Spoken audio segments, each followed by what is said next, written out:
ડીસામાં તેલની પેઢીના મહેતાજીએ છેતરપિંડી આચરી હોવાની ઘટના સામે આવી। ડીસામાં તેલની પેઢીના મહેતાજીએ છેતરપિંડી આચરી ગોડાઉનમાંથી 90.69 લાખનું તેલ બારોબાર વેચી દીધું। મહેતાજીએ તેના પિતા સાથે મળી છેતરપિંડી આચરી। મહેતાજી દર્શન પોપટિયા, તેના પિતા જયેશ પોપટિયા, ગાડી ચાલક રવિ સહિત 3 સમય ફરિયાદ।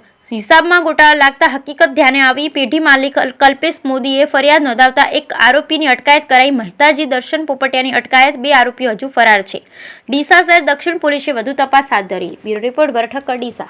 મોદી કલ્પેશ કુમાર અશોકભાઈ અંજલિ કોર્પોરેશન રિસાલા મંદિર પાસે હું એક મારી ખાદ્ય તેલની પેઢી ચલાવું છું। જે પેઢીની અંદર વિવિધ બ્રાન્ડોના માલો વેચું છું। ખાદ્ય તેલના બ્રાન્ડો ફોર્ચ્યુન છે, તિરુપતિ છે। મારા ત્યાં મહેતાગીરી કરતા દર્શનભાઈ જયેશભાઈ પોપટિયા કે જેમને મેં જે મારા ત્યાં છેલ્લા 7 વર્ષથી સર્વિસ કરતા હતા, એમને મેં ગોડાઉનનો ટોટલી સ્ટોક એમને સોંપેલ હતો। એ સ્ટોકની અંદર એમને રોજિંદ માટે કાગળની અંદર હેરાફેરી કરી અને મારા 4700 અને 4700થી 4800 દાગીના જેવા એની એમને ઉચાપત કરેલી છે કે જેનો રકમ થાય છે 90 લાખથી ઉપર। એ એમને દર્શનભાઈ અને અમારા ત્યાં ગાડી ભરતા રવિભાઈ, જે રવિ ધનેશભાઈ ચોખાવાળા કે જેમને ધાનેરાની ગાડીની અંદર એ પોતે માલો લઈ જતા હતા અને સપ્લાય કરતા હતા।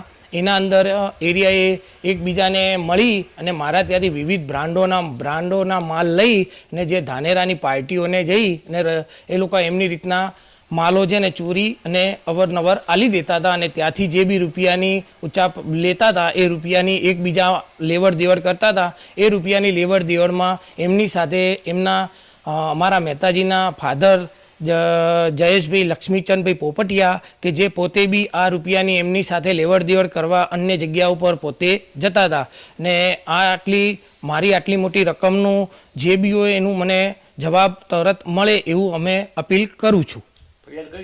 ફરિયાદ કરી છે, દક્ષિણ પોલીસ સ્ટેશનમાં અમે ફરિયાદ કરી છે ને એ ફરિયાદમાં અમને દર્શનભાઈની ધરપકડ કરેલી છે ને દર્શનભાઈને અત્યારે એમની માટે પૂછપરછ બી ચાલુ છે ને એ પૂછપરછમાં એ લોકો અન્ય વેપારીઓ બી અંદર આવવાના છે કે જેમને એ લોકોને જે માલ આપ્યો છે એ વેપારીઓ ટોટલી એમની બધાની ધરપકડ કરે ને આ મારા માલના રૂપિયાનો મને જવાબ મળે।